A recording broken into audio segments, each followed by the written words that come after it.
Somebody needs to be growing food on this land or our society's in big trouble. Bruce Rominger is a fifth-generation farmer in Yolo County. His family has been here since 1930. He sees the pressures from developers starting to creep his way. Look at Natomas in Sacramento. That was tomato fields 30 years ago and rice fields, and it's gone. No food's being grown there anymore. It's a battleground that's been brewing and could reach a tipping point soon with Governor Newsom's call to add an additional 3.5 million new housing units by 2025. Are the houses needed? Yes. Is the agriculture needed? Yes. It's a delicate balance, trying to house a growing population and preserve some of the most productive farmland in the world. And with projections from the United Nations showing the world would need 30 to 70% more food by 2050, California's farmland is becoming even more important. Richard Sexton is a professor at the University of California at Davis, focusing on the economics and marketing of agriculture. He's seeing more and more demand for what we grow from the world's most populated countries. China and India in particular, and so if those countries are growing rapidly and people are diversifying their diets, there can be a lot of demand growth. Keep in mind, China and India are home to nearly 35% of the world's population. That's a lot of fruits, vegetables, and nuts coming from California. All this in a time where ag land seems to be slipping away. David Bunn, former executive director from the California Department of Conservation, points out an alarming statistic. We are losing 1 square mile of ag land every 5 days, and 70% of the loss is prime farmland. There really is no replacement for California. It's not like we just grow it somewhere else. We're growing it everywhere else now, but we're this unique place that allows us to grow so many crops.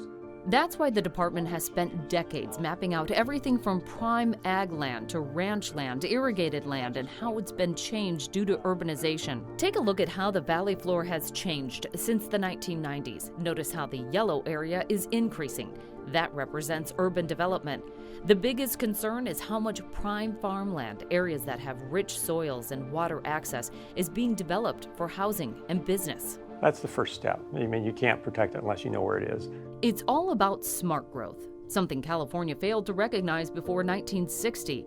It was around that time Los Angeles County was the leading agriculture producer in the state. Now, you can see Kern County ranks at the top. Los Angeles County, they don't even crack the top 10. It was also around this time California counties were required to have local agency formation committees, or LAFCOs, to help guide urban development.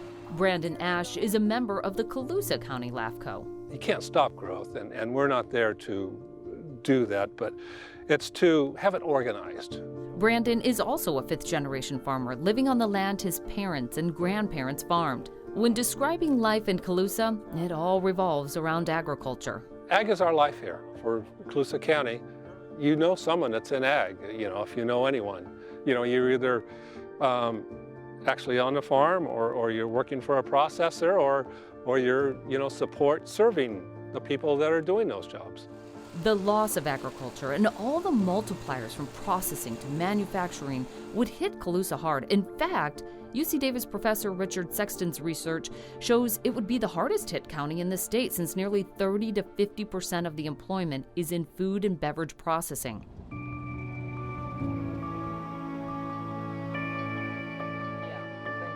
Just down the road in Yolo County near the Rominger farm, Bruce looks at how the landscape has changed. It's exactly why his family collectively decided to put all this land into a conservation easement, a program provided by the Department of Conservation. But this means a big drop in monetary value.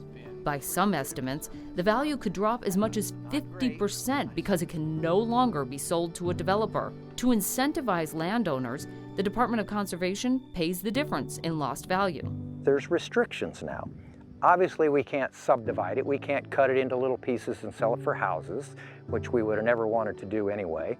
But also, we cannot now plant vineyards, orchards, any crops up in this area. We have to basically preserve the conservation values of this property. Bruce says it's how the land functions as a whole, and this rangeland helps protect the Sacramento watershed and animal habitat.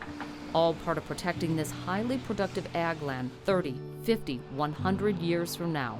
I think we're going to be growing a lot of food here for a long time, but society needs to appreciate what we have and protect it.